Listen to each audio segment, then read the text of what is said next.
ओम नारायण ऋषिकेशं गोविंदं गरुड़ध्वजं वासुदेवं हरिं कृष्णं केशवं प्रणमाम्यहम्। वसुदेवसुतं देवं कंसचाणूरमर्दनं देवकी परमानन्दं श्रीकृष्णं वन्दे जगद्गुरुं।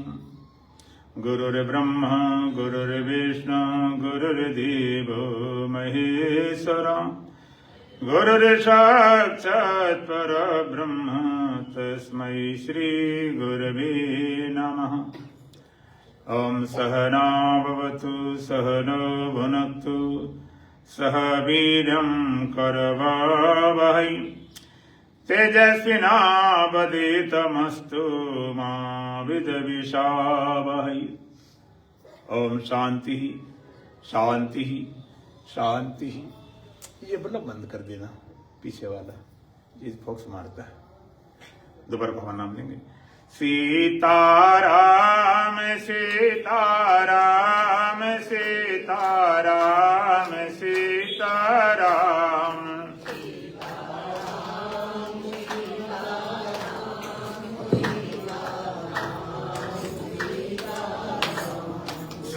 सीताराम सीताराम सीताराम सीताराम। ये चल जो ये चालू है।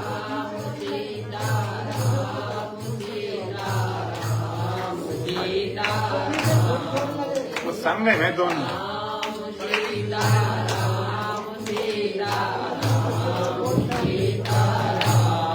राधे श्याम राधे श्याम राधे श्याम राधे श्याम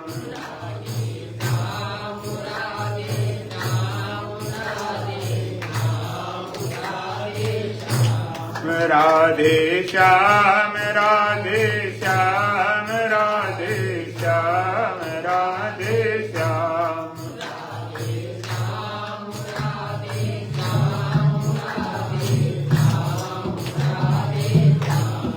राजा राम राजा राम राजा राम राजा राम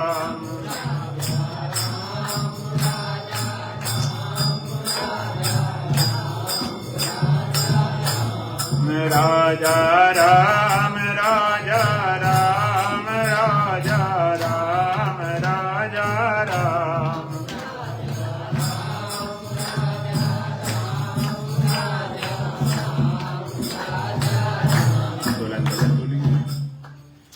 हे प्रभु सर्वदारे हमारे नैया पार करो।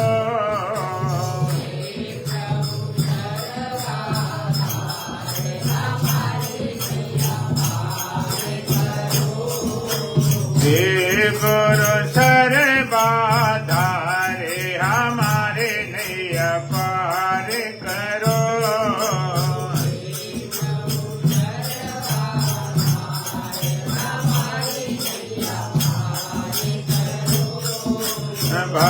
भवसागरी कयग में अपारा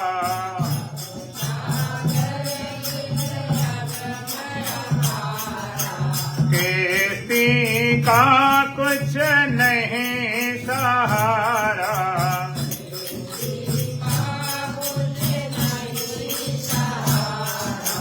की बचपन प्रभु करो बारा।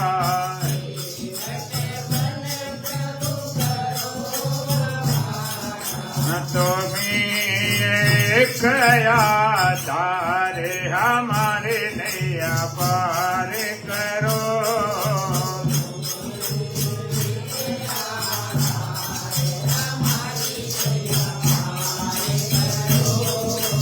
हे प्रभु सर्वदारे हमारे नैया पार करो।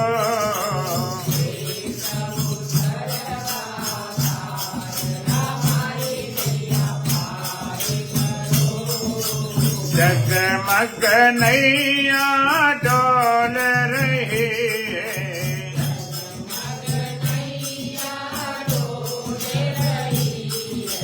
महामोह जलधार बहे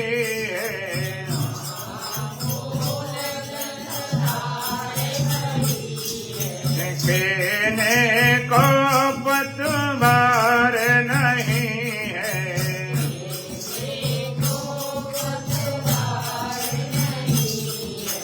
दया के बल्ले डारे हमारे नैया पार करो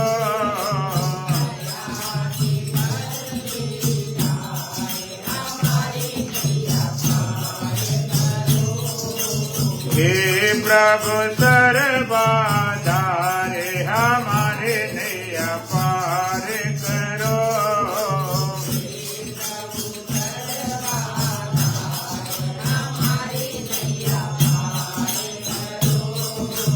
हे गुरु सर्वधारे हमारे नैया पार करो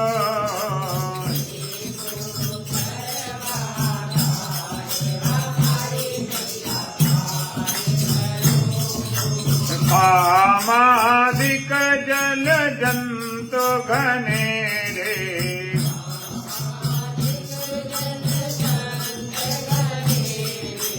चौदिस मेरी नौका घेरे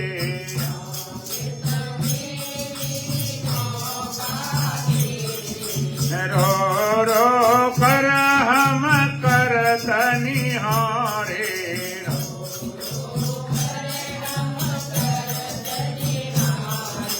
सुन दुख भरी पुकारे हमारे नैया पार करो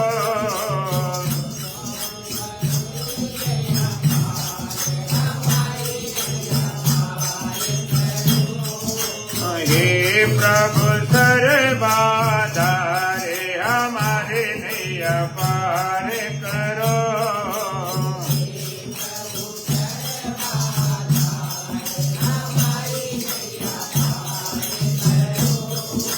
हे गुरु सर्वधारे हमारे नैया पार करो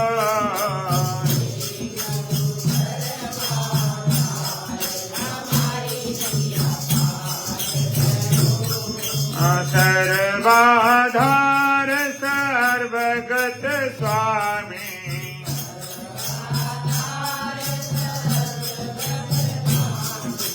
घट घट व्यापक अंतर्यामी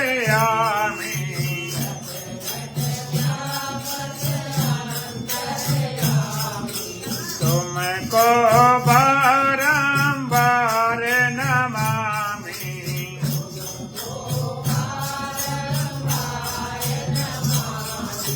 कर दो बेड़ा पार हमारे नैया पार करो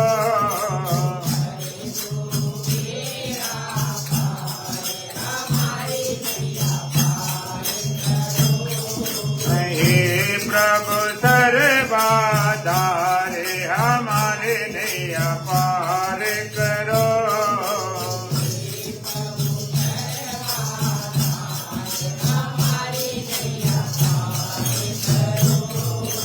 हे गुरु सर्वधारे हमारे नैया पार करो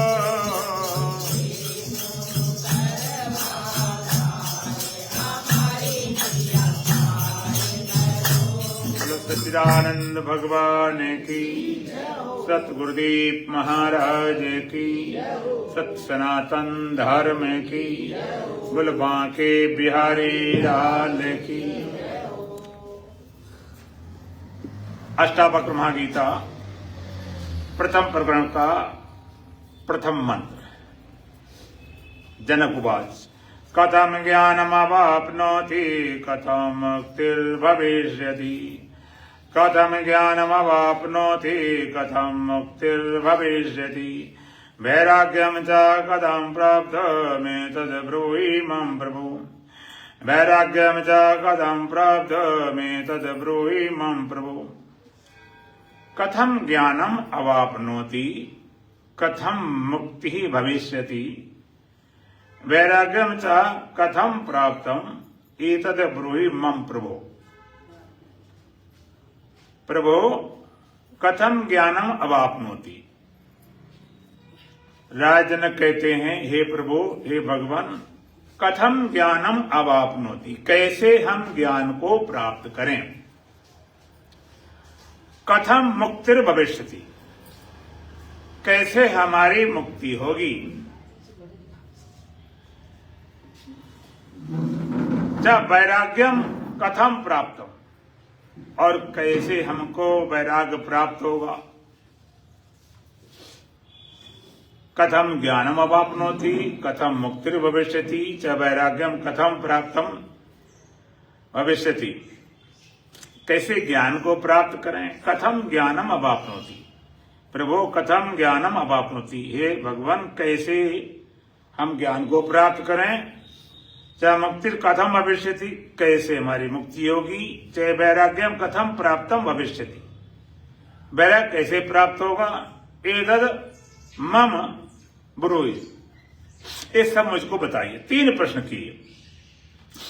प्रभु, अष्टावक्र महाराज 12 साल के बालक थे और राजा जनक कोई 50-60 साल के एज के थे, उम्र के थे। लेकिन थे, प्रभु भगवान गुरुवर कथम ज्ञानम अवाप्नोति, कथम ज्ञानम अवाप्नोति, कैसे हम ज्ञान को प्राप्त करें। कथम मुक्तिर भविष्यति, कैसे हमारी मुक्ति होगी। च वैराग्यम कथम प्राप्तम, वैराग्य कैसे प्राप्त करें। 3 प्रश्न। कैसे हमें ज्ञान होगा, कैसे मुक्ति होगी, और कैसे हम वैराग्य को प्राप्त करें। अब आप अनुशासन में बात करते हुए सारे जूता हाल में रख दिए गए। हाल में जूता रखने चाहिए, सत्संग हाल में जूता चप्पल रखने चाहिए। क्या हमारे सामने जूता चप्पल दिखाई दे रहे हैं। नहीं, इधर रख दो ना, इसके अंदर। वहां से भी चोर उठा ले जाता है। सामने से तो हटा दो, कम से कम तो सामने से तो हटा दो। नहीं, सामने से तो हटा दो ना, सामने रखे जूता, सामने से तो हट दो। कल सब लोग नंगे पैर जूता पहना बंद करो। अब जूते की इतनी चिंता रहेगी फिर क्या बात है।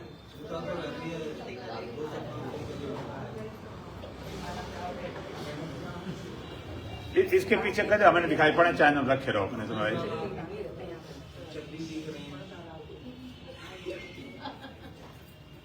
नीचे रखा बेटा, नीचे दे। इस तखत नीचे, तखत नीचे। बाबा ठीक ठीक। अच्छा, फिर तुम ये नहीं कहना फिर क्या बोल रहे हो, कहाँ बोल रहे हो, फिर ये भी सोच लेना। बोलो सच्चिदानंद भगवान की। हम आंख तुम्हारी खोलना चाहते, वो कहे तुम बंद कर ले। कैसे ज्ञान होगा, कैसे मुक्ति होगी, कैसे वैराग्य को प्राप्त करें। 3 प्रश्न और उसका उत्तर 1। पूरे इस अष्टावक्र महागीता में इसके अलावा कोई प्रश्न नहीं किए। भगवत गीता में अर्जुन कितने बार प्रश्न करता है, फिर उत्तर चलता रहता क्रम, लेकिन यहां नहीं। कैसे ज्ञान होगा, कैसे मुक्ति होगी, कैसे वैराग्य होगा। सबसे पहले वैराग्य। बिन वैराग्य ज्ञान नहीं सरसे। वैराग्य नहीं होगा तो ज्ञान नहीं होगा, और ज्ञान नहीं होगी तो मुक्ति नहीं होगी। सबसे पहले वैराग्य। धर्म से विरत योग ते ज्ञाना, ज्ञान मोक्ष प्रद वेद बखाना। धर्म करने से वैराग्य होता, वैराग्य से फिर योग होता, योग से फिर ज्ञान होता, और ज्ञान से मुक्ति। मुक्ति साधन केवल ज्ञान है। ऋते ज्ञानान मुक्ति, ज्ञान के अलावा मुक्ति देने वाला जगत में कोई साधन नहीं। ज्ञान देव तो कैवल्यम, कैवल्य को मुक्ति को देने वाला कोई साधन है तो केवल ज्ञान है। अब मुक्ति वाली बात, अब ये भी विचार करना पड़ेगा मुक्ति आप चाहते भी हो कि नहीं। जिस चीज की चाहन हो, कितनी कीमती चीज हो, बेकार है। जैसे किसी भूख न हो, 56 प्रकार भोजन रख दो, ओके बेकार रखे, क्या फायदा। तब मुक्ति की चाह हो, चाह करे जो बंद की इस जीव नित्य बंद है, चाह करे जो मुक्त की इस जीव नित्य मुक्त है। चाह होना चाहिए, कैसे ज्ञान, कैसे मुक्ति, कैसे वैराग्य। तो इस प्रथम प्रश्न का उत्तर अष्टावक्र जी महाराज दूसरे मंत्र में देते हैं। अष्टावक्र बात, मुक्ति में सचेतात विषयान विषवत्यज, मुक्ति में सचेतात विषयान विषवत्यज, क्षमार्जव दया तोष सत्यम पीयूषवत भज, क्षमार्जव दया तोष सत्यम पीयूषवत भज। मुक्तिम इच्छसि चेततात विषयान विषवत्यज, क्षमा आर्जव दया तोष सत्यम पीयूषवत भज। हेता ते प्रिय चेत मुक्तिम इच्छस विषयान विषवत्यज।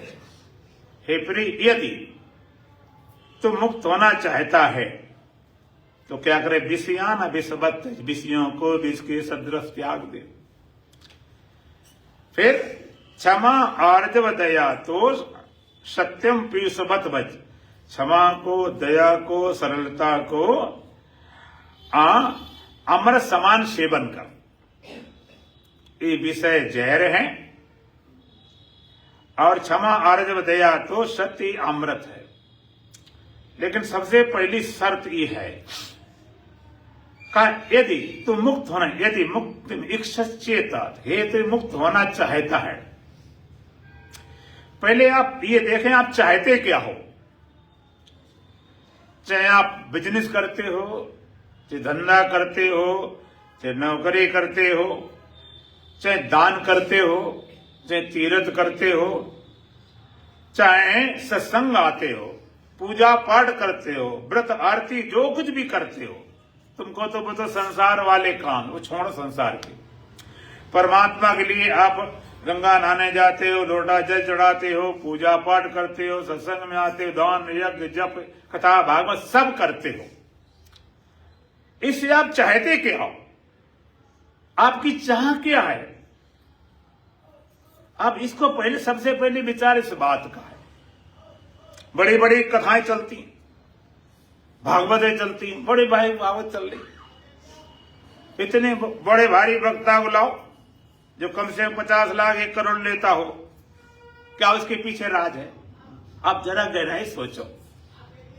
उनकी 3-3 साल कथा बुक रहती, 5 साल बुक रहती हैं, 1 करोड़ से कम नहीं लेते, क्या होगा। ऐसे कथा कराएंगे, क्या हो जाएगा।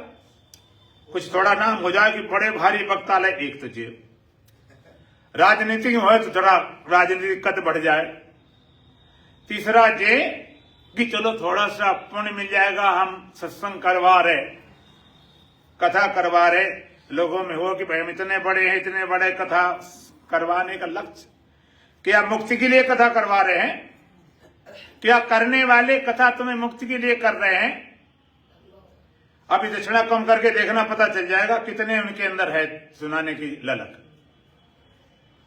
अब जरा विचार करो, जहां सुनाई जाती कथा, भागवत कथा सुनी राजा परीक्षित ने, और सुनाने वाले सुखदेव महाराज थे। थोड़ी मैं भी सुनाई देता हूं।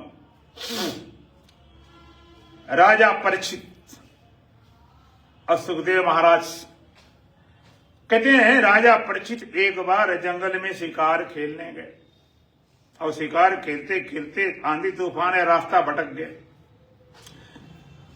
भटकते भटकाते एक कोई आश्रम था, जंगल, वहां पहुंच गए। प्यास लगी थी, पानी पानी की पुकार लगाई। संत अपने समाधिस्थ थे, उन्हें क्या लेना देना, पहले तो पता ही नहीं हो, और पता ही हो तो क्या लेना। संत कहते औरों की हस्ती क्या मैं संभालूं, खुद छोड़ हस्ती बेगाने चलाऊं।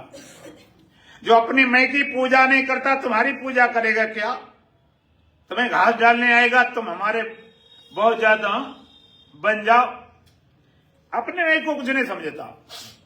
देखा राजा, तेरी याद दिल से भुलाने चला हूं, खुद ही को मिटाने चला हूं। मजैबों की बस्ती नहीं अब बसानी, खुद छोड़ हस्ती बेगाने चला हूं।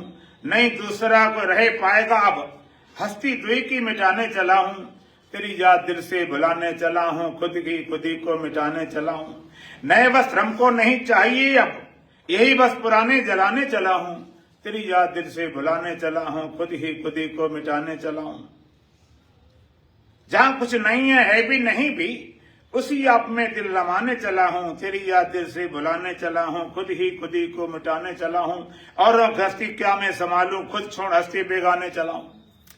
जिसने अपने आम की पूजा नहीं की, अपने अहम कुछ नहीं समझता, तुम्हारी क्या पूजा करेगा। राजा ने देखा मैं राजा हूं, ए फंक फकीर बताओ भला, इसने मेरा स्वागत नहीं किया, मेरी आवाज नहीं सुनी, मेरे को पाने नहीं दिया, तो अपमान सोचा मेरा अपमान हो रहा, तो अपमान का बदला करने के लिए एक मरा हुआ सांप उन्हें गले में डाल दिया अपमान के लिए। संत समाज से उठे, उन्होंने देखा कोई मरा हुआ सांप गले में डाला तो उन्होंने श्राप दे दिया। जिसने सांप डाला ये तक्षक बनकर साथ में डस लेगा। राजा परीक्षित पता चला कि तक्षक डसेगा और संत श्राप खाली जाने वाला नहीं, तक्षक आएगा, डसेगा, मरेंगे, सब होगा। लेकिन राजा परीक्षित भी परीक्षित थे। राजा परीक्षित चाहते तो ऐसा शीश महल बनवाते, सांप की कौन को चींटी न जा सके, परिंदा पर न मार सके। लेकिन उन्होंने शीश महल नहीं बनवाया। चाहते जोगी मोगी बुला लेते, राजा थे, आते देते दुनिया भर के जोगी मोगी आ जाए, सांप वहीं पकड़ ले आगे पटने दें, लेकिन वो भी व्यवस्था नहीं की। फिर भी धोखे धड़े में काट ले तो डॉक्टर वैद्य हकीम की टीम लगा देते, लेकिन डॉक्टर वैद्य हकीम नहीं बुलाए। उन्होंने तो कथा सुनी, भागवत कथा, भगवान की कथा सुनी, और सुनाने वाले सुखदेव महाराज, महान आत्मवेता, महान ब्रह्मवेता। कथा सुनी। उनका नाम परीक्षित क्यों था। देवता अमृत लेकर आए कि महाराज ऐसा करो, अमृत आप पी लो तो सांप काटने नहीं मरोगे, कथा हम सुन लेते हैं। अब दिल को पकड़े बोलना, तुम होते तो कथा सुनते कि अमृत पीते, सही बताना, ईमानदारी बेईमान नहीं करना। अमृत पीते, कथा को झंझट पड़े, पता नहीं कथा सुने मरेंगे बचेंगे क्या होगा, अमृत पी लो झंझट खत्म। लेकिन राजा परीक्षित राजा थे, वो जानते थे इस अमृत पीने से कुछ नहीं बनेगा। अब अमृत कथाएं आप सुनते हो कि उन्हें अमृत पिया, यहां पिया, वहां पिया। हम पूछते हैं कि अमृत पीने वाले कहां गए। अब दिखावे एक आदमी पकड़ के जगह बैठा अमृत पिए हुए। धीरे धीरे उठ जाएंगे सब देवन के ठाट, या तो देवी काट की या बाबा पारसनाथ। जितनी अमृत कथा सुनी सब मरे चले गए। चौसर बिछी रहेगी, बाजी लगी रहेगी, उठ जाएंगे खिलाड़ी सभी एक एक करके। आजकल के बीच में जंगल होगा बास, ऊपर ऊपर हल ब्रेंड और चलेंगे घास। हड़ जले जो चंदन लकड़ी, केस जले जो घास, सारी काया जलती देखी भयो कबीर उदास। उस अमृत पीने से कुछ नहीं बना। अगर सांप काटने से बच जाते फिर कोई न कोई बहाना मिल जाता, हिल्ले रोजी बहाने मौत। उन्होंने कथा सुनी, कथा सुनी, भगवान की कथा सुनी। सुनाने वाले सुखदेव महाराज थे, सुनने वाले राजा परीक्षित, और दिन 7 थे। जो श्राप दिया था उन्होंने कि 7वें दिन तक्षक डसेगा, ये मर जाएंगे। 7वां 8वां कोई दिन नहीं था। अब जिसकी परिस्थिति हो 7 दिन में मरने वाले, कैसे कथा सुनी होगी, एक पलक नहीं झपका होगा, जहां झटका नहीं लगा होगा। 7 दिन है, 8वां नहीं है। और तुम्हारे पास कितने हैं? अभी क्या है, संत कहते काल करे सो आज कर, आज करे सो अब, पल में परलय होएगी बहुर करेगा कब। तो लोग कम थोड़े, वो कहते आज करे सो कल कर, कल करे सो परसों, इतने जल्दी क्या पड़ी, अभी पड़ी है बरसों। अभी क्या हो रहा, आज नहीं कल सुन लेंगे, 15 दिन है सुन लेंगे, और नहीं सुन लेंगे अगले बार सुन लेंगे, अगले बार नहीं तो और कोई महात्मा उनकी सुन लेंगे, जल्दी क्या है। लेकिन तुम्हारे पास आते दिन है, 8वां दिन नहीं है जिस कल पर छोड़ते काल बनकर आ जाता। अब मैं जो मूल बात कहना चाहता हूं उसको ध्यान देना। सुखदेव महाराज सुनाने वाले महान आत्मेता, महान ब्रह्मवेता, सुनने वाले राजा परीक्षित 7 दिन कथा सुनी। और मैं कहता हूं कथा सुनने के बाद तक्षक नाग आया था कि नहीं? अगर तुमने कथाएं सुन रखी हैं बोलो, आया था। अब काटा था कि नहीं? और शरीर मिटा था कि नहीं? कथा सुनना बिल्कुल बेकार।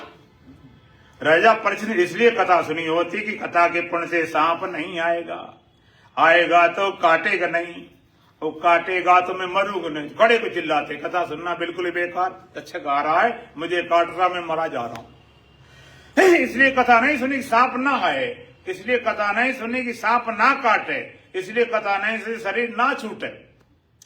7 दिन कथा सुनते सुनते ऐसे आत्मज्ञान को, ब्रह्म ज्ञान को उपलब्ध हो गए।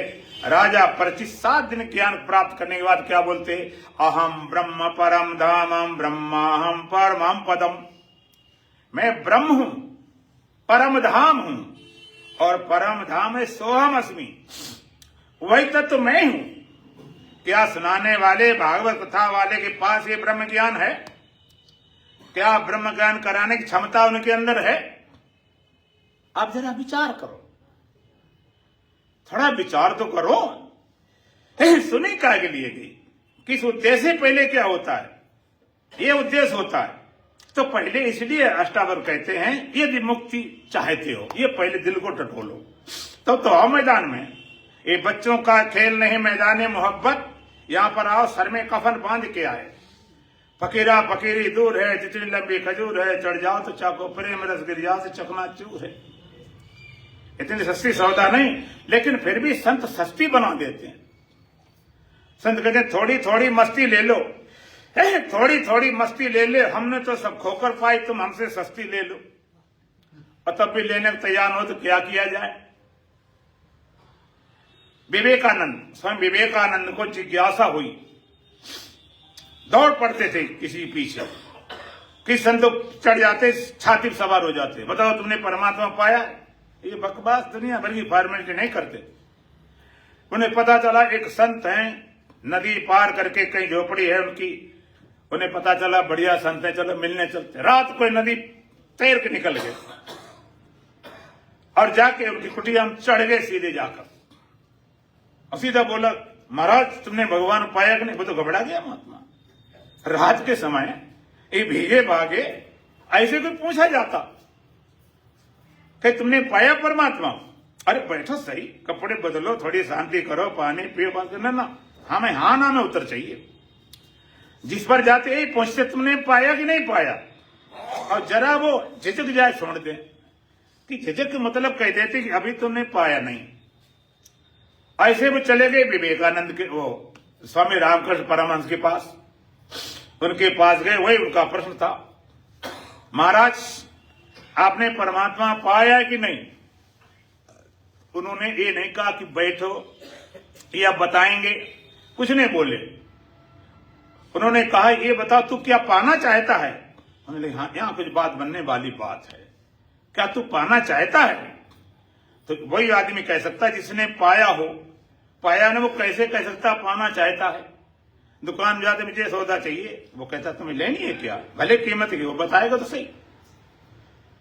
उन्होंने एक पुस्तक रखी थी, विवेकानंद पकड़ा दी कि भाई तो मैं बूढ़ा हो गया हूं और आंखें कमजोर हैं, मैं इसको पढ़ना चाहता हूं, सुनना चाहता हूं, जरा पढ़ के सुना दो। विवेकानंद में तो इतने पढ़े लिखे विद्वान थे, परमहंसी तो बिल्कुल नापढ़ आपढ़ थे बिल्कुल। तो और कोई दिक्कत नहीं, पढ़ा के सुना देंगे। उनकी स्मृति ऐसी थी, एक बार पढ़ने से पूरा याद हो जाता। उन्होंने जब पढ़ना शुरू किया, सुनाना शुरू किया, तो उनके हाथ कांपने लगे, शरीर रोमांच हो गया, पूरा शरीर कांपने लगा। विवेकानंद परमहंस जी बोले, क्या बात, पढ़ता क्यों नहीं? कहीं मुझसे नहीं पढ़ी जाएगी। ऐसा क्या इसमें है? कि नहीं। अब वो क्या थी? वो थी अष्टावक्र गीता, जिसके पढ़ने से कांपने लगे। ऐसा महाग्रंथ। तो मुक्ति कहा, मुक्ति इसे चेतता, हे तात हे प्रीत, मुक्ति चाहता हो, इस वास्तव में मुक्त होना चाहता हो। अब लोगों को लगता मुक्ति जैसे स्वर्ग होता है, नरक होता है, गोलोक होता है, गोधाम होता है, ऐसे कोई मुक्ति होती होगी तो हम चले जाएंगे, मुक्ति मिल जाए। मुक्ति सायुज्य है, सामीप्य है, सारूप्य है, सालोक्य है, भगवान के पास रहना, भगवान के साथ रहना, भगवान के पास रहना, भगवान के धाम रहना। और एक है जीवन मुक्ति। न मुक्ति जैसे चाहते ऐसे लो, भगवान कुछ कमी थोड़े, साथ रहने वाली साथ ले, पास रहने वाली पास ले, धाम वाले धाम ले। अगर जीवन मुक्त चाहते हो, जीवन मुक्त, वेदांत क्या कहते हैं? जीवन मुक्त। जीवन मुक्त के दो अर्थ होते हैं। जीवन मुक्त माने इस जन्म से मुक्त, इस जीवन से मुक्त और जन्म मृत्यु से मुक्त। यदि मुक्ति चाहते हो, वास्तव में यदि मुक्ति की चाह हो, पहले ये देखो मुक्ति चाहते हैं कि नहीं। मुक्ति चाहे, मुक्ति क्या है? मुक्ति है महामृत्यु। एक तो मरना होता, मौत एक महामृत्यु। ये मौत क्या है? इसमें तो लोग सोचते चलो मर गए कोई बात नहीं, कहीं न कहीं तो पहुंचे जाएंगे, स्वर्ग नहीं तो नरक सही, किसी न किसी परिवार में पहुंच जाएंगे, कहीं न कहीं तो पहुंचेंगे, कहीं न कहीं जीव पहुंच जाएगा। और मुक्ति माने जन्म मृत्यु से मुक्ति। यदि हम दुख से छूटना चाहें तो कैसे छूटेंगे? मरना, मरना कितना बुरा लगता है। इस मृत्यु से हम छूटना चाहें तो कैसे छूटे? लगता मरना सबको बुरा लगता, नाम लेना बुरा, मरने वाली बात को अशुभ लगती। लेकिन इससे छूटे कैसे? क्या उपाय है? सुनी कहानी चक्कर मत पड़ जाना कि वहां लेके आप अमृत लेके आप पी लिया, अमर हो गए। इन पर किनसे कुछ नहीं बात बनने वाला। तुम मरोगे कब? नहीं, जब तुम्हारा जन्म ही हो। जिसका जन्म नहीं होगा उसको कोई नहीं मार सकता, और जिसका जन्म होगा कोई उसे बचा नहीं सकता। जन्म ही न हो, इसी जीवन मुक्त। जन्म न हो। और जन्म कब नहीं होगा? जब तुम्हारे अंदर कोई चाह नहीं होगी। संसार प्राणी लौट क्यों आता है? क्योंकि अभी संसार में उसके लिए कुछ है। आप किराए के मकान में होते हो और जो छोड़ के जाते हो तो कोई लेना देना नहीं। एक कुछ छूट जाए फिर आते, भैया हमारी ये चीज रह गई। संसार में क्यों आना पड़ता है? क्योंकि हमें संसार कोई चाह बाकी है, और बाकी तो ले लो। संसार सुख भोगना, और सुख अगर भोगना चाहोगे तो दुख से बच नहीं सकते हो। सुख भोगने की चाह खूब भोगो, लेकिन दुख भोगने के लिए तैयार हो जाओ। जन्म लेने की बधाइयां बजाते जन्म लिए है रघुराई, अवधपुर में बहार आई। तो मरने का मातम मनाने के लिए तैयार हो जाओ। जिसका जन्म नहीं हुआ उसको कोई मार नहीं सकता, और जन्म हो गया कोई बचा नहीं सकता, उसको कोई बचाने वाला नहीं। इसे जन्म न हो। ये विद्या क्या है? जन्म ही न हो। और जन्म ही नहीं होगा, न जवानी होगी, न बुढ़ापा होगा, न मौत होगी। जन्म से मुक्त। भगवान कैसा धाम है? भगवान कहते ना तदभाते सूर्यो न शशांको न पावका, यद गत्वा निवर्तन्ते तद्धामं परमं मम। भगवान कहते ऐसा मेरा परम धाम है, ना तद्भाते सूर्यो न शशांको न पावका, न सूर्य का प्रकाश, न चंद्रमा का, न अग्नि का। यद गत्वा निवर्तन्ते तद्धामं परमं मम।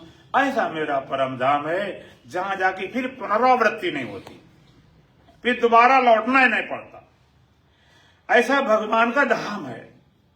अगर ऐसा तुम्हारा तैयारी है, तुम्हारी आना चाहो तो खूब आओ। क्यों आते? कि चाहते हो। इसलिए भगवान का यह मतिस्सा गतिर भवे, प्राणी जब शरीर छूटता है तो जैसी उसकी मति होती तैसी गति होती। जो चाह छोड़ के जाता है वहीं भी शुरुआत हो जाती। मैंने सुना डॉक्टर लोग किसी को बेहोश करते हैं तो गिनती गिनवाते हैं, गिनती करते गिनते चला गया तो 4, 5, 10, 15, 20, 25 तक पहुंचा, वो बेहोश हो गया। तो जब वो होश में आएगा सीधे 26, 27, 28 गिनना शुरू कर देगा। इसी तरह शरीर छूटते समय जहां पर तुम्हारा छूटता है जिस स्थल पर, वहीं से आगे फिर शुरू हो जाता। तो अष्टावक्र महाराज यदि मुक्ति चाहते वास्तव में चाहते हो तो उसका उपाय क्या? विषयान विषवत्य, इन विषयों को विष के सदृश त्याग दे। ये विषय विष कहे गए, लगता है विष क्यों कहे गए? विष को खाने से तो आदमी मर जाता है, विषय विष क्यों कहे गए? और विषय तो विष से भी ज्यादा और बड़ा विष है। अच्छा, विष के खाने से आदमी कितनी बार मरता है? चाहे आप 50 ग्राम खा लो, 10 ग्राम खाओ, चाहे आधा किलो खा लो, कितनी बार मरोगे? और सांप 1 काट ले, 5 काट ले, 10 काट ले, कितनी बार मरोगे? एक ही बार मरेंगे। अब विषय की वासना तो बार बार मार रही है। विषय की वासना से जन्म लेना पड़ता है, और जन्म लेना पड़ेगा तो मरना नहीं पड़ेगा, तो मरना पड़ेगा। जन्म तेरा मर तेरा, पुनरपि जननम पुनरपि मरणम पुनरपि जनने जड़ रहे है ना। ये जहर है कि बार बार खा के बार बार मरे। और अमृत क्या है? क्षमा, आर्जव, दया, तो सत्यम। क्षमा, सरलता, दया, संतोषी अमृत है। तो सबसे पहला कदम अष्टावक्र महाराज कहते हैं विषयों से आपको हटना पड़ेगा। भगवान कहते हैं यही संस्पर्शजा भोग दुख एवते आद्यंतवंतो कौन्तेय नातेषु रमते बुधा। यही संस्पर्शजा भोग, संस्पर्श मिलने वाला जो सुख है, संस्पर्श माने इंद्रियों और विषयों के संयोग से मिलने वाला सुख। दुख यानी सारा दुख रूप है। तुमको संसार का दुख भोगते भोगते तो मर गए, अब जरा संसार सुख भोगने के लिए आए। संसार के सुख भोगने के लिए बहुत दुख झेले, बहुत कष्ट झेले। काहे के लिए झेले? कि भाई देखो बढ़िया मकान बनाओ तो सुखी हो जाएंगे, शादी करो सुखी हो जाएंगे, बच्चे सुखी हो जाएंगे, धन दौलत सुखी हो जाएंगे। इतने दुख झेले सुखी होने के लिए। और कभी कभी तो ऐसा होता सुखी होने के लिए दुख झेलते रहते हैं, और जब सुखी होने नंबर आता तब तक चल बसते हैं। वो सारा सुख धरे रह जाता, किसी काम का नहीं, किसी काम में नहीं रहे। तो इतने दुख झेलते हैं। कहते अब थोड़ा सुख आए, इसको तो भोगने, इसको भी जहर कर दिया, आप कहां मरे जाकर। ये संस्पर्शा भोगा दुख, इन्हें वे सारा दुख रूप है। क्यों? भगवान कहते आद्यंतवंतो कौन्तेय नातेषु रमते बुधा। ये सुख आदि अंत वाला है, जिसकी शुरुआत होती है और जिसका अंत हो जाता। नातेषु रमते बुधा, ज्ञानी विवेकी इसमें रमण नहीं करते, ये विशेष सुख में। और जो रमण करते वो ना समझ हैं, मूर्ख हैं, बच्चे हैं, छोटे बच्चे होते, कहीं अटका दो। छोटा बच्चा रोता है, लोग उसके मुख में लगा देते हैं रबड़ वाला, क्या निप्पल, कि रोना बंद कर दे। परमानेंट इलाज नहीं, थोड़ी बहुत देर के लिए हो जाए। माता उसको बेवकूफ बनाती है, बच्चा बड़ा होकर के तुम्हें बेवकूफ बनाएगा। एक जगह एक पति पत्नी थे, उनका एक बच्चा था 10-12 साल का, एक छोटा था, अभी छोटा जो दूध पीता था। तो जब रोता था तो उसका मम्मी कभी उसके मुख में निप्पल लगा दे, कभी पापा लगा दे, और कभी भाई भी लगा दे। तो भाई थोड़ी मोटी अकल था, उसके दिमाग में ये बात बैठ गई कि रोने वाले व्यक्ति के मुख में निप्पल लगाओ, रोना बंद। अब तो मैं पक्का इलाज आ गया, आपको चिंता फिक्र वाली बात है नहीं। एक बार क्या था, निप्पल लगा छोटे भाई मुख में, और मम्मी पापा हो गई लड़ाई, अक्सर होती रहती थी। लड़ाई हो गई तो पापा ने मम्मी की पिटाई कर दी। अब मम्मी रोने लगी। जब मम्मी रोने लगी, छोटे भाई, अरे मम्मी रोने की बात नहीं, अभी मैं इलाज जानता हूं, बंद करता हूं। छोटे भाई मुझसे निप्पल लगा, मम्मी मुख में लगा दी। धर तमाचे निकल। अब वो भी रोने लगा। आज बड़ा गड़बड़ हो गया। भाई रोना बंद कर देता था, ये क्यों नहीं बंद कर रहे? वो भी रहा था, उसने अपने मुख में लगाया, देखा वो भी रोना बंद नहीं हुआ। तब समझ में आया ये निप्पल वाला काम ना समझों के लिए, छोटे बच्चों के लिए, संसार सुख ना समझों के लिए।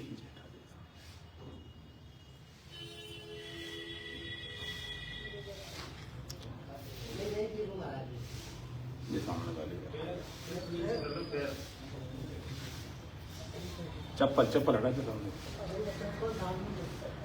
तो उस तब समझ में आया ये निप्पल वाला काम ना समझो के लिए। तो संसार वाला सारा सुख निप्पल ही वाला है, अटकाने वाला है, इसमें कोई संतोष मिलने वाला नहीं। इसलिए भगवान ने सारी बात बताई। इस संसार में जितना आप सुख भोग रहे हो और दुख भोग रहे हो, सारा सारा दुख और सुख आप भोगने में लगे पड़े हो,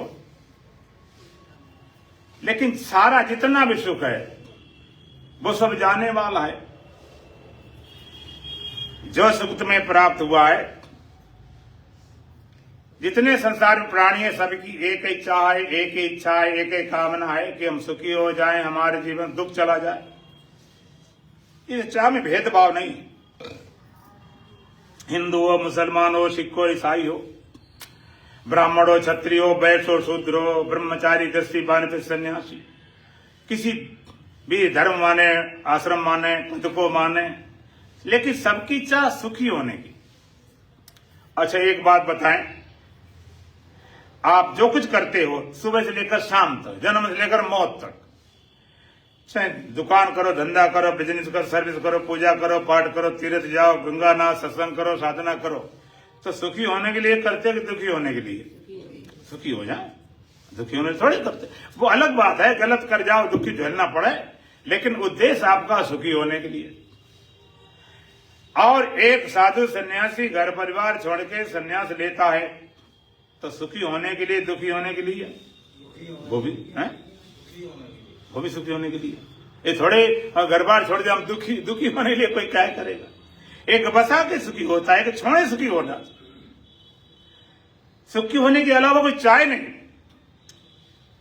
और पूरा जिंदगी हो गई सारा भोगते भोगते, लेकिन पूछा जाए कि आप सुखी हो पाए हो क्या? सब कुछ करने के बाद सुखी अभी तक हुए नहीं। खाते पीते अनेकों जन्म हो गए, भोग विषयों के अब तक न पूरे हुए। सदियों से जी भटकता है, चैन इसने पाया, कई बार मरा जी जी कर, पर जीना इसे ना आया, मरना इसे ना आया, कड़ना इसे आया। आप सुख चाहिए कैसा? यदि आपको भगवान कहें तुम्हें सुख देते हैं, मांग ले जितना लंबा मांगना चाहो। एक दिन, 2 दिन, महीना, 2 महीना, साल 2 साल, कितना लंबा मांगोगे उतना दिलवा दें। सच्ची बता रहा हूं। कितने दिन के लिए चाहिए?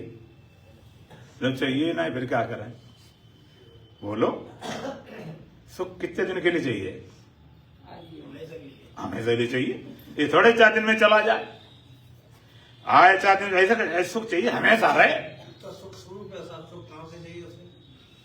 बहुत तो बात आ जाती तो कथा ही बंद कर दें। फिर तो अगर ये पता चल जाए, सुनना कथा करना, दोनों काम खत्म हो जाएंगे।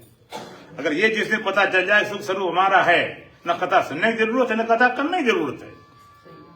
लेकिन खाली उत्तर माला से उठाए उत्तर बोलने से सवाल हल नहीं हो जाता, ये भी ध्यान रखना। बोलो सच्चिदानंद भगवान की। सुख चाहते हैं सदा, थोड़े सुखी से सुखी होते तो हो जाते। धन से, पद से, सब से, स्पर्श से, रूप से, रस से, गंध से, खाने पीने से, मिलने जुलने से, आने जाने सिनेमा से, क्लबों से, थ्रेडों से। सुख कैसा चाहिए? तो सांस्कृतिक योवे भूमा तस् सुखम न अल्पे सुखमस्त। जो सुख भूमा हो, अच्छे हो, अल्पे हो, न अल्पे सुखमस्ती। अल्प में सुख नहीं है, अल्प मन छोड़े। अल्प में सुख क्यों नहीं? कि यद अल्पम तन मर्त्यम। वेद कहता है जो अल्प है वो मरने वाला होता है, मिटने वाला होता है। ये सुख ऐसा भूमा हो, अच्छे हो, अव्यय हो, सदा रहने वाला हो, देखो दो शब्द होते हैं, एक अव्यय और एक अव्यय। तुमसे पूछा जाए इस जीवन में व्यय एक अव्यय, व्यय माने जो खर्च हो जाता, अव्यय माने जिसका खर्च नहीं होता। तुम्हें अभी जीवन में ऐसा मिला है जिसका व्यय न होता हो। कोई धनवान ये नहीं कह सकता हम धनी बने रहेंगे, एक झटका लगा व्यय हो गया, खर्च हो गया, नुकसान हो गया, कहीं कुछ हो गया गया, तुम धनी निर्धन हो जाता। तुम्हें सुख मिला वो भी व्यय वाला, फिर दुखी हो गए। ज्ञान मिला वो भी व्यय वाला, अज्ञानी बन गए। जीवन मिला वो भी व्यय वाला, मौत आ गई। भगवान मिला वो भी व्यय वाला, खर्च हो गया, बिना भगवान रह गए। अव्यय चाहिए, जो व्यय हो, नित्य हो, सदा रहने वाला हो, स्थायी हो। अव्यय देखो मजेदार बात है, सुख तो चाहते हैं स्थायी हो, अव्यय हो, नित्य हो, परमानेंट हो, सदा रहने वाला हो। जिनके माध्यम से चाहते हैं वो सब अस्थायी है, टेम्परेरी है, अनित्य। हम सुख चाहते हैं अव्यय, सदा चाहते हैं संसार के माध्यम से, शरीर के माध्यम से, इंद्रियों के माध्यम से, विषयों के माध्यम से। जो संसार नित्य नहीं है, जो शरीर नित्य नहीं है, जो इंद्रियां नित्य नहीं है, जो विषय नित्य नहीं है, उनसे मिलने वाला सुख नित्य हो जाएगा क्या? जब कारण ही अनित्य है तो कार्य नित्य कैसे हो जाएगा? बोया पेड़ बमूल का, फिर आम कहां से खाए। बमूल खेत बीज लगाया हो, और फिर कल्पना करो बढ़िया पीले पीले लाल लाल आम लग जाए, तो बमूल पेड़ में क्या होगा? लंबे लंबे भालुका लगेंगे, आम लगने वाले नहीं। जब कारण ही अनित्य है तो कार्य नित्य कैसे हो जाएगा? जो संसार नित्य नहीं है, विषय नित्य नहीं है, इंद्रियां नित्य नहीं है, और शरीर नित्य नहीं है, इनसे मिलने वाला सुख नित्य नहीं हो सकता। असली बात तो इनसे मिलने वाला सुख सुख है ही नहीं, खाली भ्रांति है। झूठे सुख को सुख कहे, मानत है मनमोद, और खलक चबे ना काल को कछ मुख में कछ गूद। ये खाली लगता है। वेदांत कहता है इनमें सुख नहीं, केवल लगता है। तुमको लग रहा है इतना, हाँ ये लगना, ये लगने वाली तो बीमारी। लगना कहें, प्रतीति कहें, भ्रांति कहें, भासना कहें, ये तो वेदांत का मूल सिद्धांत। लगता है तो बहुत चीजें लगती हैं, लेकिन लगने वाली हर चीज सत्य नहीं हुआ करती। अच्छा, यहां से सूर्य कितना बड़ा लगता है? इतना बड़ा, 1 मीटर ज्यादा बड़ी परात, इतना बड़ा है, कितना बड़ा, पृथ्वी से कितने हजारों गुना बड़ा है। लगता है तो इतने बड़ा मान लू क्या? लगने बाद ये बात मान लें क्या? और हवाई जहाज उड़ता है तो लगता है कि चिड़िया से जा रही, और उसमें बताओ 300 लोग बैठने वाले होता है। बहुत चीजें लगा करती, लगने वाली हर चीज सत्य नहीं हुआ करती। लग रहा है, विषयों में सुख नहीं, आत्मा में दुख नहीं। कैसे? शीशे में मुख नहीं, शीशे में तो मुख लगता है, शीशे में मुख लगता है कि होता है? लगता है, होता होता तो घर में रखा होता है कि यहां आ जाते, हाथ दो होते, अपने काम चलता रहता। लगने वाली बीमारी है, लगता रहता है, बहुत लगता आकाश रखा पेड़ ऊपर, कितना दौड़ो मिलेगा नहीं। बीमारी है, ना तो लगा रखा मिलेगा, ना लगना बंद होगा, दोनों समस्या है। या तो रखा मिल जाए, दौड़ खत्म हो जाए, या पता चल जाए कि नहीं। इसी तरह या तो विषय सुख मिल ही जाए, वह हो गए खत्म, क्या दौड़ेंगे, या पता चल जाए कि इसमें नहीं है, तब दौड़ बंद होगी। विषय में सुख नहीं, आत्मा में दुख नहीं, शीशे में मुख नहीं। ये लगता है, प्रतीत हो रहा है, भास रहा है। पृथ्वी लगती है, लगता सूर्य निकला पूरब पश्चिम डूब गया, और घूमती पृथ्वी है कि सूर्य घूमता है पृथ्वी, लेकिन लगता क्या है? तो लगना मान लें क्या? सबसे पहले वैज्ञानिक सिद्ध किया कि भाई सूर्य ने पृथ्वी घूमती है, तो लोग हावी हो गए। ज्यादातर फिरोजाबाद लोग होंगे, ऐसे कैसे तुमने कर दिया? पृथ्वी घूमती होती, मेरा दरवाजा पूरा पश्चिम हो जाता, हट गंद किया। तो ये प्रमाणित कर पृथ्वी नहीं घूमती, तो ऐसा कर, गलत कर दिया, हमारे सब काम बिगड़ जाएंगे। तो ये लिख, पृथ्वी नहीं प्रमाणित, तो प्रमाणित कर पृथ्वी नहीं घूमती है। डर गया बेचारा। तो लिखता है, मैं प्रमाणित करता हूं कि पृथ्वी नहीं घूमती है, लेकिन मेरे प्रमाणित करने पर भी नहीं मानती है। माने घूम जाती है, सत्य को क्या करोगे, फिर भी घूम जाती है। तो लगता है, अब आपको लगेगा भगवान ने विषयों सुख लगाई क्यों रखा? क्या भगवान फंसाने वाली स्कीम है क्या? जो मोक्ष है तू चाहेता विषम विषय तजता तरे, और जब क्षमा संतोषम दम पी सुधा दिन रात रे। संसार जलती आग है, इस आग से झट भाग रे, अशांत शीतल देश में हो जा अजर हो जा अमर। पृथ्वी नहीं, जल भी नहीं, नहीं अग्नि तू नहीं है पवन, आकाश भी तू है नहीं, तो नित्य है चैतन्य घन। इन पांचों का साक्षी सदा निर्लेप है तू, सर्व पर निज रूप को पहचान कर हो जा अजर हो जा अमर। अजरता अमरता चाहते तो अपने स्वरूप पहचानना होगा, अपने स्वरूप पहचानना है तो विषयों को विष के सदृश त्यागना पड़ेगा। ये लगा रखा, ये क्यों लगा रखा? इसके दो मूल कारण हैं। पहला कारण क्या है? भगवान अपने दुनिया चलाना चाहता है, इसे सब विषय में सुख लगा रखा। नहीं दुनिया चलती नहीं, गंदे से गंदे विषय में सुख लगा रखा। बिना सुख के दुनिया चलती नहीं, गंदे से गंदे विषय में। आप कहते हो आदमी चला लेता, जानवर कैसे चलाता, पशु पक्षी कैसे चलाते, ऐसा लगा रहा सिस्टम, चलाते रहा दुनिया हर विषय में। देखो खाने में कितना मजा आता है, लोग कुपथ कर जाते हैं, बीमार पड़ जाते हैं, खोते चले जाते हैं, खाने में सुख लगता है, सुनने में सुख लगता है, लगाए कान ईयरफोन लगाए एक्सीडेंट हो जाते हैं, देखने में सुख लगता है, लगाए आंखें टीवी में लगाए खराब कर ले, सूंघने में सुख लगता है, नाक भरे रहते हैं, इस पर सुख लगता है। पर सारी जिंदगी सारी ऊर्जा दिन भर जो कमाया भोजन किया और शक्ति बनी सारी बन के तैयार हो गई, उसको हम गमा देते हैं इस स्पर्श द्वारा। तो एक तो भगवान चलाना चाहता है दुनिया, इसलिए लगा रखा। बिना सुख के आप कुछ भी नहीं कर सकते।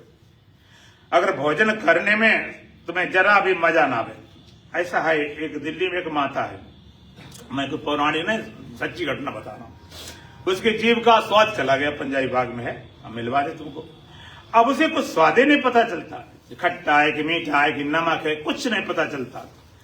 अगर भोजन करेगी, किसी से पूछेगी, पूछने के बाद में बताएगी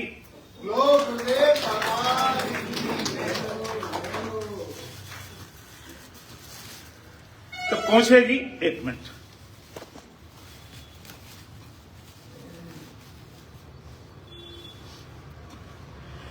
पूछेगी कि भाई इसमें नमक कम है कि ज्यादा है, क्या है, तो दूसरे से पूछ के तब भोजन करती है। अब स्वाद पता ही नहीं। अब देख खाना ना खाना मजबूरी में, अब तुम्हें भी स्वाद पता न होता तो कहीं पेट में ऐसी खिड़की होती ना तो घर वाले कहते भोजन रख दे, छुट्टी करो, क्या है परेशान, खाने में मजा आता है। सब ये गॉड गिफ्ट परमात्मा तरफ उपहार है। काहे के लिए? केवल इसलिए उपहार है परमात्मा की तरफ से कि संसार उसका चलता है। चलाने के लिए लोग अपने घर में नौकर चाकर रखते हैं तो उनको थोड़ा ठीक ठाक रखें भाई, उनको परेशान न हो, तो उनका फैक्ट्री धंधा चलता रहे, तो भगवान का धंधा चलता रहे, इसलिए थोड़ा लगा रखा। जैसे आपने देखा होगा ना, रेडी वाले आते हैं, खरबूजा है, पट्टी बेचते हैं, और कहीं पपीता को बेचने वाले आते हैं, ठिलिया वाले, तो कहते भाई साहब जरा खा के देखो, माता जी खा के देखो, स्वाद लगे तो लेना, फिर ही खिलाता, ये काट वो काट, बड़ा स्वाद लगा पपीता, बढ़िया बहुत मीठा, और तुम्हें 5 किलो चाहिए, ऐसे उठा के चल पड़ोगे क्या? फिर तो पैसे लगेंगे, ऐसे थोड़े उठाए चढ़ो तो मार पड़ेगी और जेल में जाओगे। वो तो खाली स्वाद ही लिए था, वो तुम्हें फंसाने के लिए था। स्वाद लगेगा अपने आप खरीदोगे। तो भगवान ने स्वाद लगा दिया था विषयों में, अब स्वाद लगाया था सुख का थोड़ा अनुभव करने के लिए, अब तुमने वही शुरू कर दिया, भोगना शुरू कर दिया। जब भोगना शुरू कर दिया तो परिणाम में दुखी हो गए। भोगने गए सुखी, परिणाम दुखी हो गए।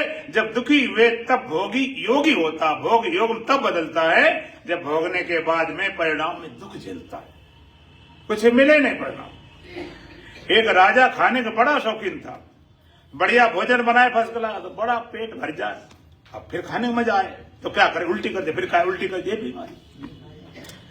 तो फिर परिणाम दुखी हुआ। जब परिणाम दुखी हुआ तब चलता भाई, संतों पास जाएं, गुरुओं पास जाएं, साधना करें, कैसे हम सुख को प्राप्त करें। थोड़ा टेस्ट तो मिले। अगर टेस्ट नहीं मिला होगा तो आप उसकी तलाश भी कैसे करोगे।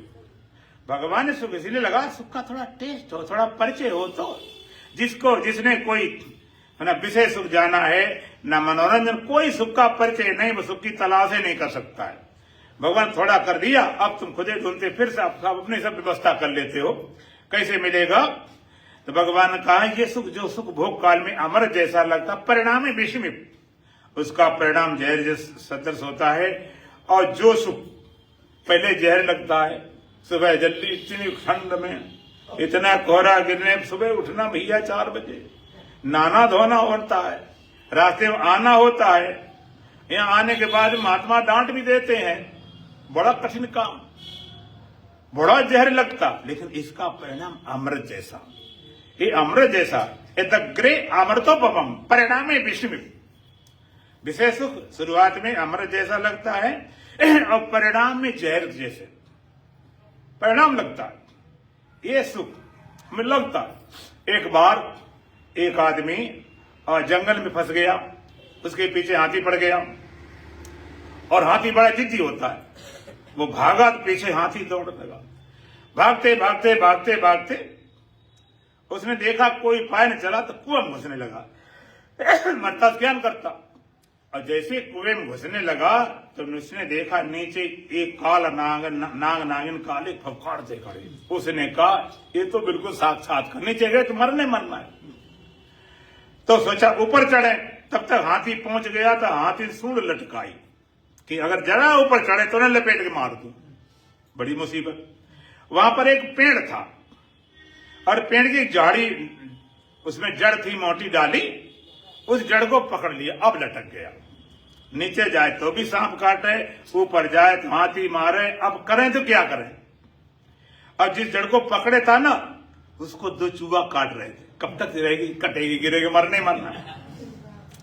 फिर हाथी की टक्कर से उस पेड़ पर मधुमक्खी की छत्ता था, बड़ा पुराना, तो झटका लगने से शहद टपकने लगा, शहद की धार गिरने लगी, इतना मीठा शहद। सारी बातें बुला के, सांप को, हाथी को, चूहों को बुला के एक डाली पकड़, एक हाथ चाट रहा था।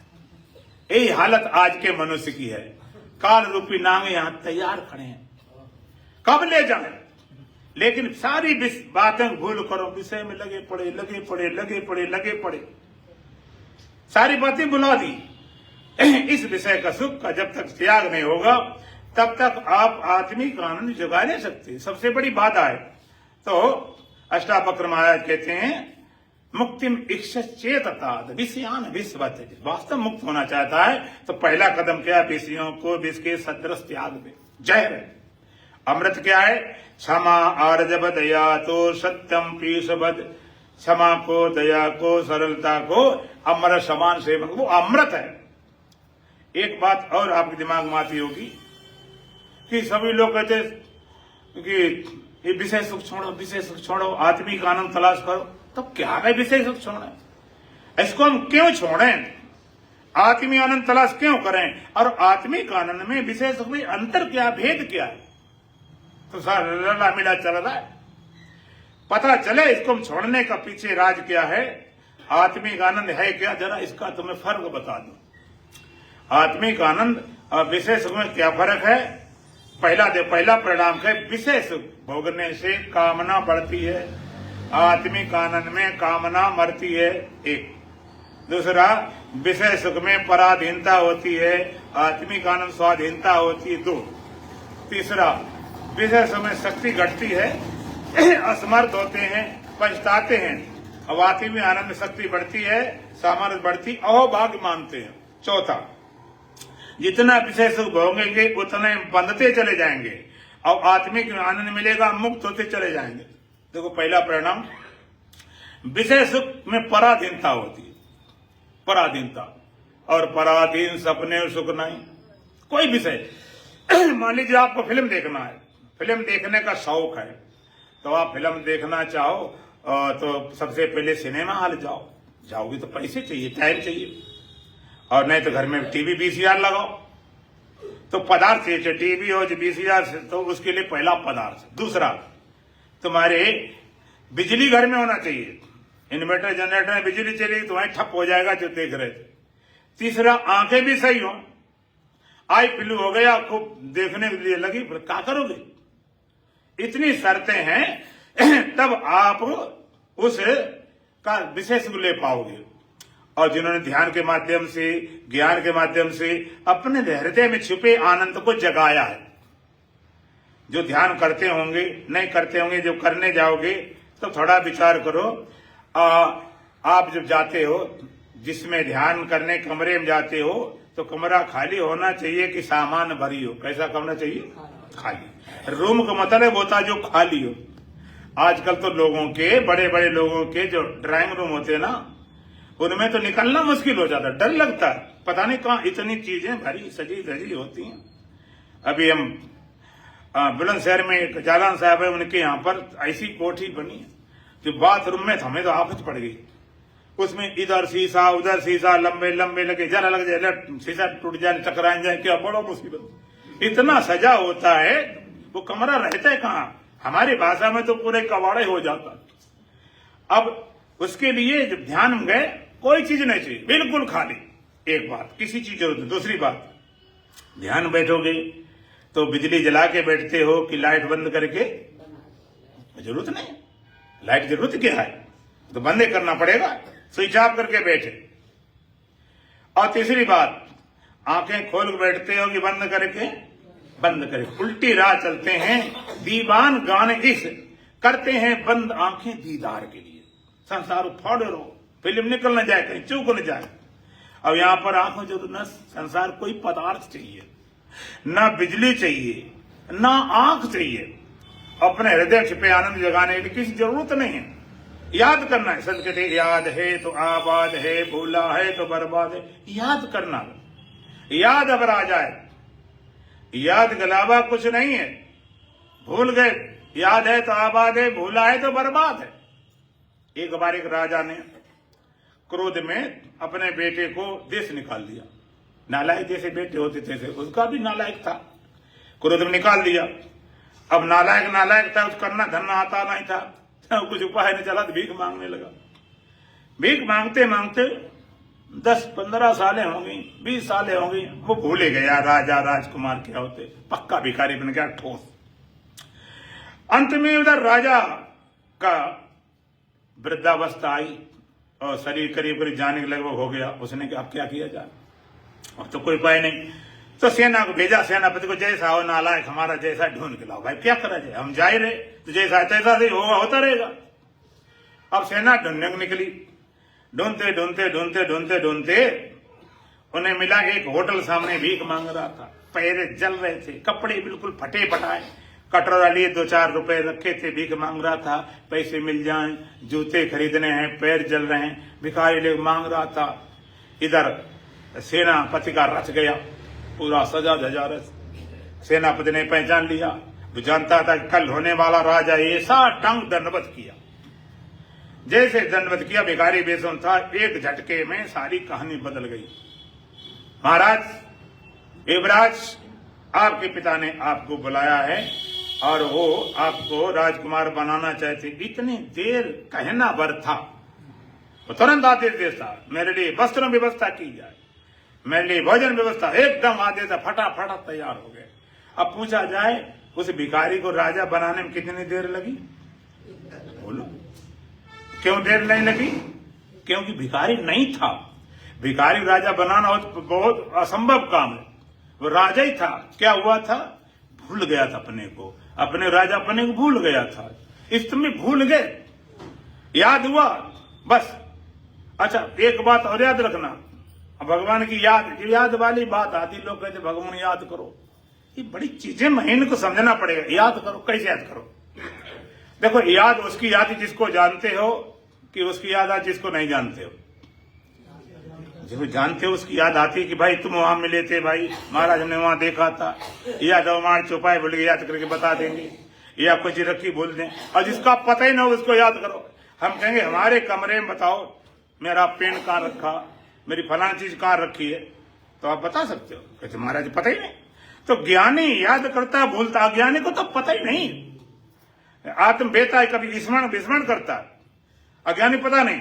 तो पहला क्या है, विषय सुख भोगने से पराधीनता या स्वाधीनता, जब चाहूं। दूसरा, विषय सुख भोगने में कामना बढ़ती है और आत्मिक आनंद में कामना मरती है। बुझे न कबों काम अग्नि को विषय भोग भोगित, भोगने जिससे कामना बढ़ेगी दुखी हो जाओगे, और आत्मिक आनंद में कामना मरती है। क्यों?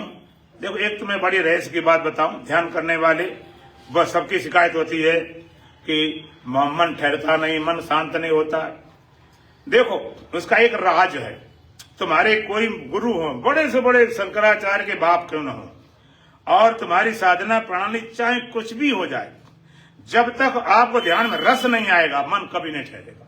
देख लेना, सिर्फ डंडा लेकर खड़ा हो जाए कोई, कैसे? तो कोई बात नहीं बनेगी। अंदर जब तक रस नहीं आएगा, मन ठहरता नहीं। और जैसे रस आया, रस माने आनंद, आलस, आलस माने क्या था? आरस। रस नहीं मिलता तब ये आलस आता। तो जब रस आता है तब मन ठहरता है। तो विषय भोग में जितनी कामना बढ़ती, आत्मिक कामना मरती। क्यों? अंदर आनंद मिलना शुरू हो जाता है, मन अपने आप शांत। आत्मिक आनंद कामना अपने मरती, जिसके लिए भाग रहे अंदर मिलता, क्यों दौड़े? और तीसरा परिणाम का, विषय सुख भोगने से असमर्थ होते हैं, शक्ति घटती है और हम पछताते हैं। जैसे मान लीजिए फिल्म देखने का शौक है और फिल्में लगी, खूब लगी, तुम्हें पैसा नहीं लगता, फिर ही देखो, एक देखो, 2 शो देखो, और तुम्हारे मन की लगा दी जाए तो कितने देखोगे? 1 देखो, 2 देखो, आंखें खत्म हो जाएगी, आंखें काम नहीं करेंगी, आप हार जाओगे, आप हार जाओगे। बैठ जा माते, बैठ जाओ, बैठ जा, बैठ, कोई बात नहीं। बोलो सच्चिदानंद भगवान की। आप हार जाओगे, तब आंखें पानी देना शुरू कर देंगी, नींद आना शुरू हो जाएगी। कोई भी विषय भोगोगे, शक्ति घटती है, असमर्थता बढ़ती है, अंत पछताते शक्ति हमने कहा गंवाई, कोई कारण नहीं। कोई भी भोगी, कितना भी भोगी हो, लेकिन बाद में पछताता जरूर। आपात काले रमणीयता खत्म हो जाती, जरूर पछताता है। लेकिन आत्मिक आनंद में वहां पर साधना करने, वो वहां पर स्वतंत्रता होती है। यहाँ पर श्रम करना पड़ता, थकान। अब आत्मिक आनंद विश्राम मिलता है। आत्मिक आनंद विश्राम माने आराम। तुमको आराम मिलता तो आराम कर ले। आराम करना सबसे कठिन काम है। हम कहते तुमसे आराम करो, कहते हमारा ठीक है, हम बैठे घर में, चाहे लेट जाएंगे, तब भी आराम नहीं हुआ। लेट गए तब भी आंखें खुली हैं, कान काम कर रहे हैं, मन काम कर रहा है। आराम माने शरीर करना बंद कर दे, इंद्रियां करना बंद कर दे, मन करना बंद कर दे, बुद्धि करना बंद कर दे, चित्त करना बंद कर दे, का टोटल रेस्ट। पायो महाविश्राम। तुम्हारा जैसे करना छूटता, अंदर से आत्मिक आनंद प्रकट हो जाता है। हाँ, वास देश का जहाँ पार ब्रह्म का खेल, और दिया बरे अगम का बिन बाती बिन तेल। एक ऐसा तेल बत्ती वाला दिया है, सकोरा है, तेल है, बत्ती है, दीपक ज्योति जल रही है। एक बिना तेल बत्ती वाला दीपक, जो तुम्हारा विषय वाला दीपक है, अंताकड़ में सकोरे में विषय रूपी तेल पड़ा, इंद्र रूपी बत्ती पड़ी, तो विषय सुख रूपी ज्योति टिमटिमा रही है।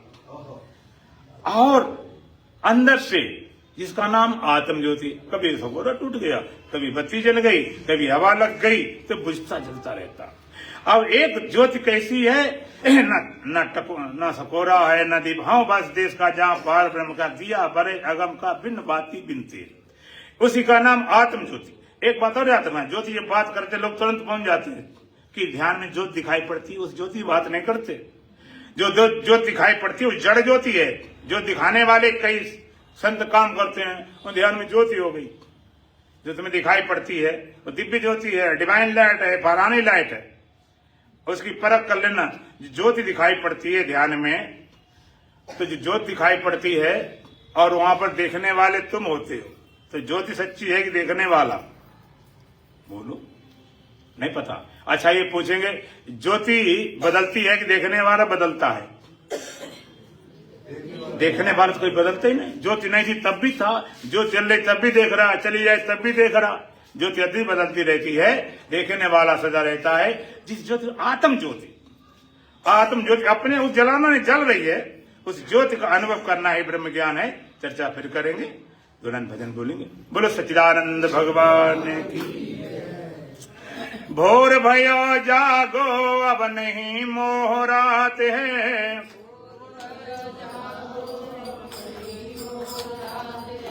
ज्ञान सूर्य उदय हुआ देखो प्रभात है।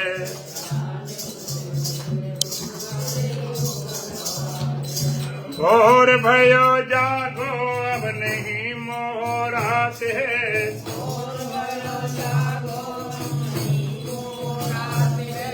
ज्ञान सूर्य उदय हुआ देखो प्रभात है।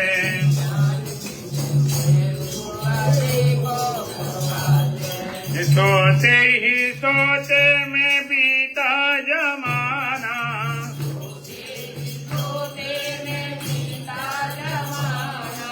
काम क्रोध चोरों ने लूटा खजाना,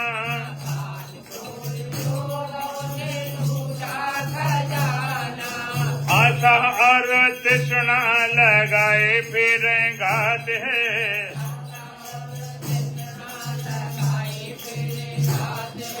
ज्ञान सूर्य उदय हुआ देखो प्रभात है।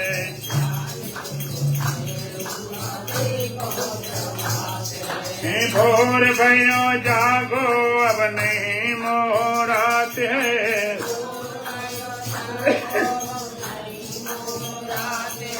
ज्ञान सूर्य उदय हुआ देखो प्रभात है।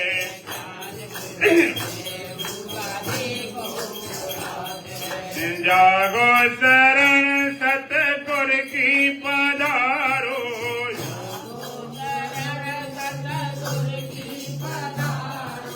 हमारे साथ में शब्द को हम उचारो,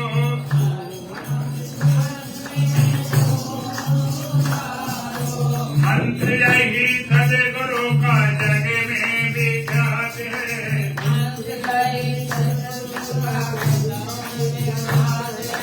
ज्ञान सूर्य उदय हुआ देखो प्रभात है।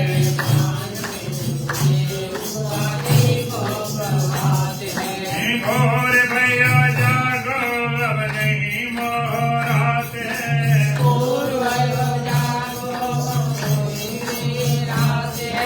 ज्ञान सूर्य उदय हुआ देखो प्रभात है।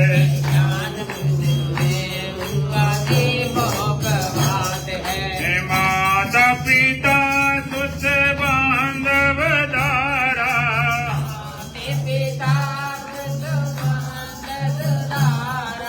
धन धन भवन सब झूठा पसारा,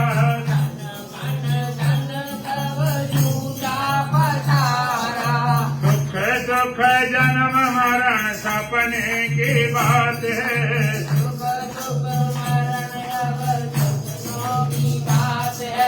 ज्ञान सूर्य उदय हुआ देखो प्रभात है।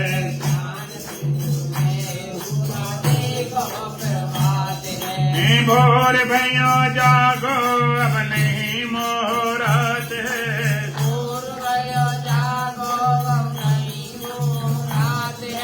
ज्ञान सूर्य उदय हुआ देखो प्रभात है।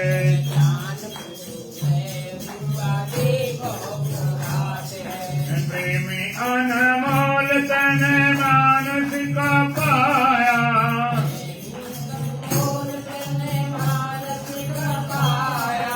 दितियों में खूब तूने इसको लुटाया,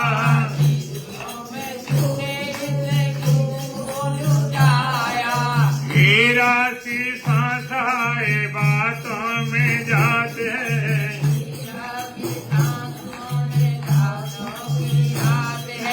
ज्ञान सूर्य उदय हुआ देखो प्रभात है।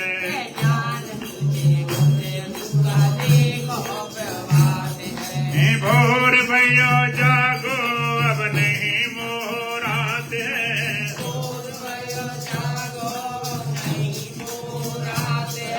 ज्ञान सूर्य उदय हुआ देखो प्रभात है।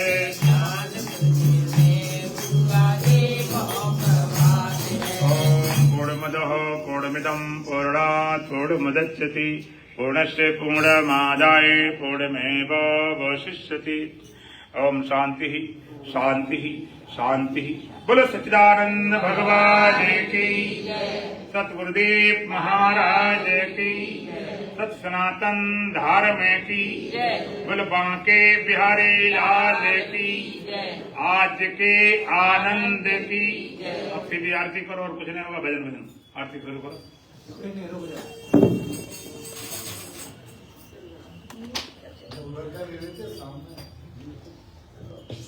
सामने